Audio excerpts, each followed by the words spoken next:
som si, nemôžeš ma milovať, preklínal som ťa. Viac lásky prišlo a ešte silnejšie. Prečo ma miluješ? Nevieš, čo som urobil? Viac lásky. Povedal som, spával som so ženami, berúc drogy. Viac jeho lásky. Nemohol som tomu uveriť. Celé telo sa mi chvelo kvôli jeho nadprirodzenému dotyku. Ako láska, odpustenie a prijatie prúdili od neho ku mne. Bolo to, ako by ma objímal svojou prítomnosťou bez ohľadu na zlo, čo som spáchal. Nedokázal som to pochopiť.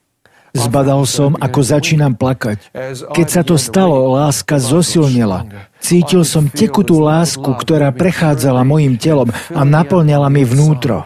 Cítil som, ako celé moje vnútro bolo naplňané svetlom. Ale plakal som ešte viac. Nevedel som pochopiť, ako ma Boh môže prijať takého, aký som bol. Ako ten prúd stále prichádzal, obzeral som sa okolo seba a uvidel som, že som obklopený trvalou žiarou. Celá moja osoba bola naplnená svetlom a bol vo mne absolútny pokoj. Stál som tam a pozoroval, ako tieto vlny svetla prišli a potom ustali. Napadlo mi, dá sa prejsť cez svetlo obklopujúce Boha? Veď som už tak blízko. Som zvedavý, či mi to dovolí. Opýtal som sa, Bože, môžem tam vojsť? Chcem poznať zmysel života. Nepovedal nič a tak som si pomyslel, ak ma miluje a prijíma takého, aký som, určite mu to nebude vadiť. Tak som vkročil smerom k žiare a keď som to urobil, cítil som, ako som sa stratil v tom svetle. Bolo tak husté ako oblak. Ako som doň vkročil a bol som vo vnútri svetla. Vyzeralo to ako trblietajúce závoje. Takmer, ako by tam boli zavesené malé hviezdy, vyžarujúce záblesky svetla, trblietajúce a jagajúce sa, podobne ako vie žiariť dobre vybrúsený diamant.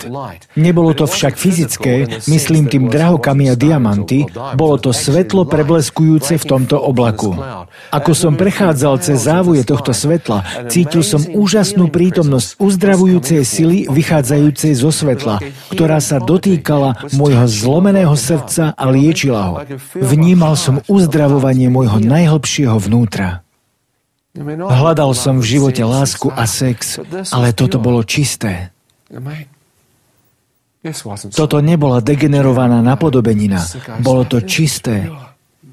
A dotýkalo sa to môjho najhlbšieho vnútra. Vedel som, čo dáva sex, ale toto bola čistá láska bez akejkoľvek prímesi. Ako som napredoval, rozmýšľal som, či mi Boh dovolí vidieť ho, lebo doteraz som videl len svetlo. Uvidím Boha, alebo len jeho žiaru. Išiel som cez svetlo a zrazu sa začalo rozstupovať. Ako sa postupne otváralo, uvedomil som si, že v jeho centre niekto stojí a spozoroval som bosé nohy a počlenky siahajúce o slnivo biele rúcho, odev vytvorený nie z látky, ale zo svetla. Ako som to uvidel, začal som dvíhať pohľad a uvidel som hruď muža s vystretými rukami, oblečeného do snehobieleho rúcha, ako by ma vítal. Keď som však pozrel do jeho tváre, takmer som sa musel odvrátiť. Lebo keď som videl svetlo a žiaru vychádzajúcu z jeho tváre, otočil som sa, lebo to bolo tak čisté. A 7-krát jasnejšie než všetko svetlo, čo som doteraz videl. Toto svetlo zatienilo všetko, cez čo som doteraz prešiel. Jeho tvár žiarila tak, ako keby svetlo vychádzalo z pórov jeho kože. Mohol som rozoznať vonkajšie obrysy a tvar jeho hlavy, ale nebol som schopný vidieť črty jeho tváre, lebo to svetlo bolo tak žiarivé. Začal som kráčať k nemu s myšlienkou, toto je určite Boh. Bol som zvedavý, či uvidím jeho tvár a budem vedieť, aký Boh je. Keď som sa k nemu dostal bližšie, tvárou som vošiel do toho svetla.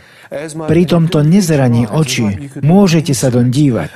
Keď som sa dostal tvárou blízko k jeho tvári, lebo som dúfal, že preniknem tento závoj, zrazu sa pohol. Premýšľal som, prečo to urobil. Bol som tak blízko, že by som mohol vidieť jeho tvár. Ako sa pohol, celá žiara sa pohla s ním.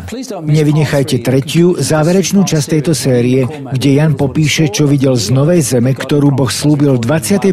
kapitole biblickej knihy Zjavenia. Do budúceho programu, dovidenia. You've been watching Revelation, the program with a biblical perspective. Teraz si pozrite tretiu, záverečnú časť trojdielnej série príbehu Jana McCormacka. Tento mladý muž bol zasiahnutý smrtiacimi medúzami, v nemocnici prehlásený za mŕtvého, dostal cedulku na palec a skončil v márnici. Potom sa ocitol v pekle a neskôr pred živým Bohom, pričom pred touto skúsenosťou neveril ani v nebo, ani v peklo. Teraz svedčí o týchto miestach, lebo Boh mu vrátil život, aby nás pozbudil v tom, že existuje život po smrti a nové nebo a nová zem, ktoré Boh pripravil pre tých, ktorí veria, ako slúbil v 21. kapitole biblickej knihy Zjavenia. A tu je záverečná časť tohto fascinujúceho príbehu. Začal som kráčať k nemu s myšlienkou, toto je určite Boh. Bol som zvedavý, či uvidím jeho tvár a budem vedieť, aký je. Keď som sa dostal k nemu bližšie, tvárou som sa vnoril do toho svetla. Pritom to nezraní oči, môžete sa doň dívať. Keď som sa dostal tvárou blízko k jeho tvári, lebo som dúfal, že preniknem ten závoj, zrazu sa pohol. Premýšľal som, prečo to urobil. Bol som tak blízko, že by som mohol vidieť jeho tvár. Ako sa pohol, celá žiara sa pohla s ním. A priamo za ním bol kruhový otvor, rovnaký ako ten tunel, ktorým som prešiel. Videl som, ako sa otvára a bolo to, ako by som stal v jaskyni a hľadel cez tento otvor do krajiny. Boli tam zelené pláne, lúky, polia ležiace priamo pred mojimi očami. Vyzeralo to ako nejaká nová planéta. Videl som kryštálovo priezračnú rieku tečúcu krajinou. Podobalo sa to zemi, ale bolo to neporušené. Úplne nová zem. Každý kúsok mojej bytosti vedel, podarilo sa mi to. Jednoducho som to nejako vedel. Podarilo sa mi to. Ako si som vedel, že patrím sem a že tu som doma. Napadlo ma, prečo som sa nenarodil tu, ale na tej mizernej zemi? Prečo? Lebo musíš byť znovu zrodený z Ducha Božieho, musíš sa prerodiť na nového človeka, aby si sa sem dostal. Stál som tam neuvedomujúci, že presne toto sa stalo v sanitke, že moje znovu zrodenie nastalo počas modlitby na smrteľnom lôžku. Vôbec som netušil, že Boh ju vypočul, dotkol sa môjho ducha, očistil do snehobiela môjho vnútorného človeka a ten zostal kryštálovo čistý. Takže tam stojím prezerajúci krajinu a jediné, po čom túžim, je preskúmať ju. Napadlo ma, mohol by som sa tam prejsť. Videl som, že rastliny vyžarovali tú istú životnú silu, ktorú som zažil v Božej prítomnosti. Ak na ne stúpim, okamžite sa narovnajú. Žiarili. Všetko, čo tam bolo, vyžarovalo život. Ako som sa chystal vykročiť, postavil sa priamo predo mňa, zablokoval mi cestu a spýtal sa: Jan, teraz keď si to videl, chceš ísť sem, alebo sa chceš vrátiť? Vrátiť sa? Na čo chcem vojsť? Nepohol sa. Povedal som, nemám sa pre koho vrátiť, som slobodný, bez ženy, nemám deti ani nikoho dole, prosím, pusti ma dnu. Nepohol sa. Napadlo ma, že ak pozná môj život, možno, že vie o nejakom nemanželskom dieťati, čo mám dole. Možno som nejakému dievčaťu zničil život, keď so mnou otehotnela a on chce, aby som sa vrátil a našiel to dieťa. Keď stojíte pred Bohom, netvárite sa tam ako nejaký frajer, lebo je jasné, že on vie o vás všetko a chcete byť v poriadku. Myslel som na to, že asi som urobil niečo zlé a musím sa vrátiť. Stál som tam a on sa nehýbal. Povedal som, Bože, nikomu nič nedlžím, nemám pôžičku ani hypotéku, pusti ma dnu. A on nič. Ja mu hovorím, počas môjho života ma nikto skutočne nemiloval. Tvoja láska sa dotkla môjho srdca. Nikdy som nezažil takú čistú lásku. Môžem tu zostať? Vôbec sa nechcem vrátiť.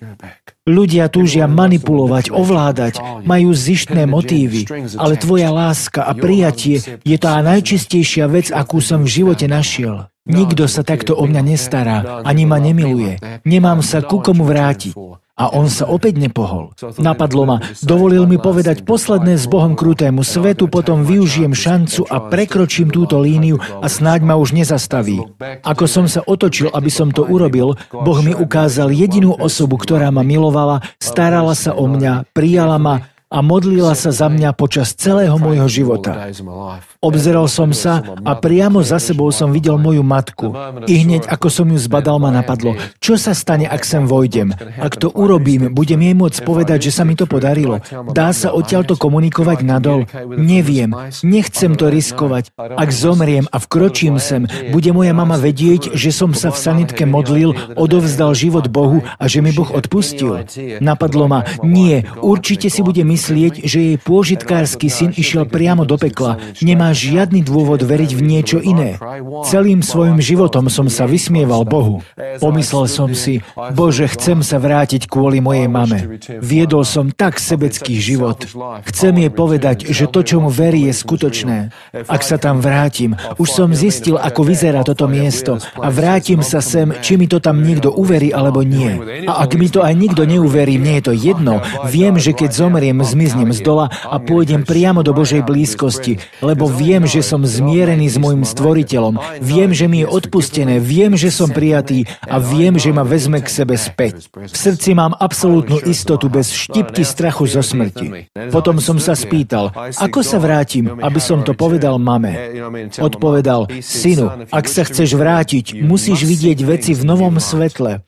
Ako ich ja vidím vo večnosti, nie ako ich vidíš ty.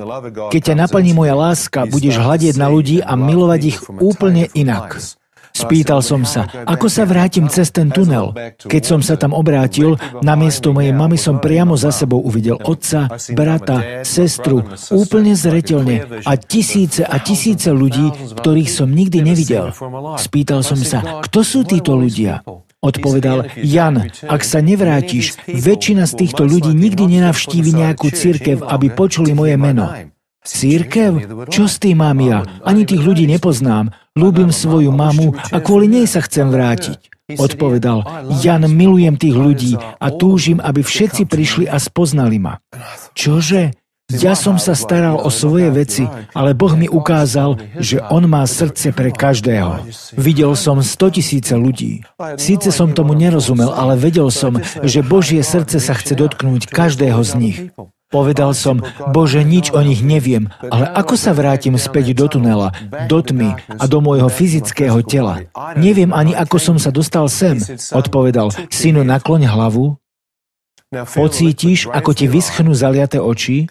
Teraz ich otvor a pozeraj. Okamžite som bol späť s naklonenou hlavou, ktorú som predtým nemohol pohnúť a moje otvorené pravé oko hľadelo dopredu, kde som videl svoju zdvihnutú pravú nohu, ktorú držal mladý doktor, predtým ju pichal ihlami a teraz ju rezal nožom alebo niečím ako skalpel do chodidla ako do kusa mŕtvého mäsa. Keď som otvoril oko a uvidel to, napadlo ma. Čo to robí?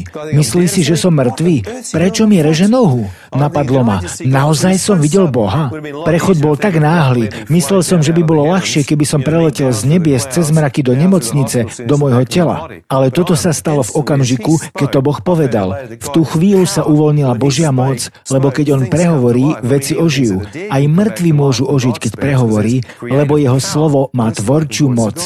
Ležal som a úprene pozoroval toho doktora, ktorý sa zrazu zarazil. Myslím tým, keď máte pocit, niečo sa deje. Otočil sa a uvidel moje oko hľadiace na neho. V okamihu, keď zbadal môj úprený pohľad, zbledol ako stena a skoro prerazil strop. Pomyslel som si, čo to stvára, a pozoroval som ho ďalej. Vtedy lekára napadlo, že možno zasiahol nerv, ktorý spája chrbticu s chodidlom, a keď do neho zarezal, spôsobilo to mimovoľný pohyb tela a hlavy a teraz sa na neho pozerá oko mŕtvého muža. Keď sa rozčúlene díval na moju tvár s myšlienkou, že to sa len telo pohlo a ja som rozmýšľal, čo sa to tu deje, Boží hlas zrazu prerušil moje myšlienky a povedal: Jan, práve som ti vrátil život. Čože? Bože, ak je to pravda a tento muž vôbec netuší, čo sa tu deje, pomohol by si mi otočiť hlavu vľavo a dívať sa inde. Už ho mám dosť. Sila sa mi vrátila do krku, hlava sa otočila a ľavé oko zostalo suché. Vzadu v dverách sestričky a ošetrovatelia hľadeli na mňa. Keď sa mi otvorilo ľavé oko, zdesili sa. Tá, čo bola vpredu, skočila dozadu a udrela tú za ňou a skoro jej vyrazila zuby. Čo to robia, pomyslel som si a pozeral na doktora. Držal mi stále nohu nohu a triasol sa ako osika. Napadlo ma, musí tu byť logické vysvetlenie. Určite mi niekto dal elektrošok. Otočil som sa, tam nikto. Nemožné. Pozrel som vľavo, nikto. Doktor mi stále držal nohu, sestričky boli v panike a ja som premýšľal.